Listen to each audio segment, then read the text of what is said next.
pour moi, c'est être optimiste, déjà. Première chose, c'est arrêter de se plaindre. Je pense que si on se plaint, on est mal parti. Après, c'est une remise en question perpétuelle. C'est quelque chose qu'il y a des moments où on se dit, ça va peut-être pas. Là, faut se reposer la question. On se dit, est-ce qu'on est bien là? Est-ce qu'il n'y a pas des gens qui sont plus malheureux que nous? Donc voilà, c'est une remise en question tout le temps, pour pouvoir se repositionner. Et aussi, pour moi, c'est prendre du temps pour ma famille, pour les gens que j'aime, que j'affectionne. Et puis aussi, pour mon travail aussi, hein, de temps en temps, ça peut arriver. Après, j'ai été éduqué, je pense, dans cette optique-là. Mes parents avaient une boucherie, donc ils travaillaient beaucoup. Et ils ont toujours pris 15 jours, 3 semaines de vacances pour eux, en solitaire, sans nous. Ils ont dégagé les gosses. Et pour remettre le compteur à zéro, pour se reposer. Et je pense que c'était une des solutions. Et moi, actuellement, je le mets en place. Bon, je mets pas 15 jours, hein, je mets 2-3 jours avec ma femme. Et souvent, ça remet bien le compteur à zéro. On se repositionne et on repart de plus belle. Et là, c'est là qu'on se dit que on est pas mal, quoi. Ouais, je pense que j'ai pris un peu des leçons d'il y a 2 ans. On essaye de s'organiser. Je pense qu'il y a une grande partie, c'est l'organisation. Après, il y a des jours où ça peut pas aller, hein, mais quand le soir j'arrive, que j'ai organisé ma journée, enfin la veille que j'ai organisé ma journée et que le soir j'arrive, j'ai fait tout ce que j'avais à faire, qu'il n'y avait pas eu trop de problèmes, je pense que là je peux être épanoui. J'ai checké tous mes objectifs. C'est super. On peut déjà passer une bonne soirée et puis passer au lendemain. Et puis,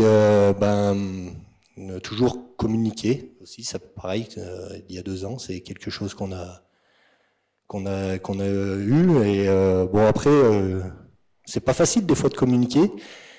Et il faut toujours y aller et se forcer des fois à communiquer, hein, c'est important. Je vois avec mon cousin, on travaille plutôt individuellement sur l'exploitation. On a chacun un peu nos façons de travailler, puis notre travail à faire. Et c'est pas forcément facile d'échanger.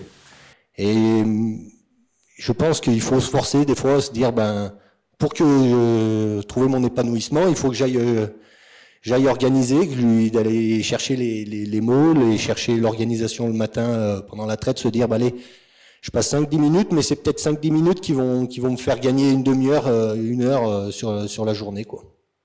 Et ça, faut se le forcer aussi.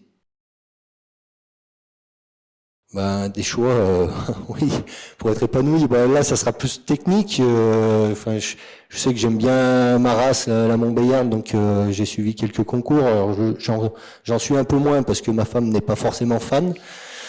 Mais voilà, dès que j'ai l'occasion, j'y vais et ça me fait toujours un réel bonheur. Et ça, je continue à le faire. Et puis j'ai aussi, pour m'apporter un peu plus de bonheur, j'ai introduit la race Villardelan dans mon troupeau. Alors la race Villardelan, c'est une mascotte dans notre troupeau, mais donc on est obligé de l'avoir pour notre AOP fromagère. Mais derrière, elle nous ouvre les portes du salon de l'agriculture à Paris, donc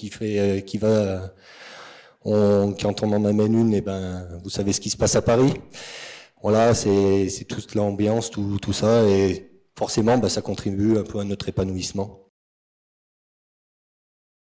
Alors oui, je suis engagé donc à l'extérieur depuis tout de suite à mon installation. 1 an après, je suis rentré à Iliacop en tant qu'administrateur.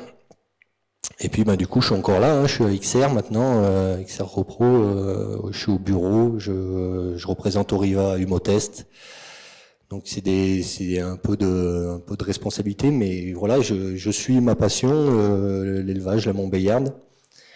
Et là, je suis aussi vice-président de ma coopérative laitière, où là, je suis vraiment le porteur de celui qui défend les éleveurs, pour amener du prix du lait, pour faire avancer dans ce sens-là. Et puis j'ai aussi une petite activité, je suis président d'un groupement pastoral qui là ne me demande pas beaucoup de temps, mais qui m'ouvre aussi l'expérience de la gestion du salariat avec notre bergère, voilà. Donc un petit planning bien complet quand même.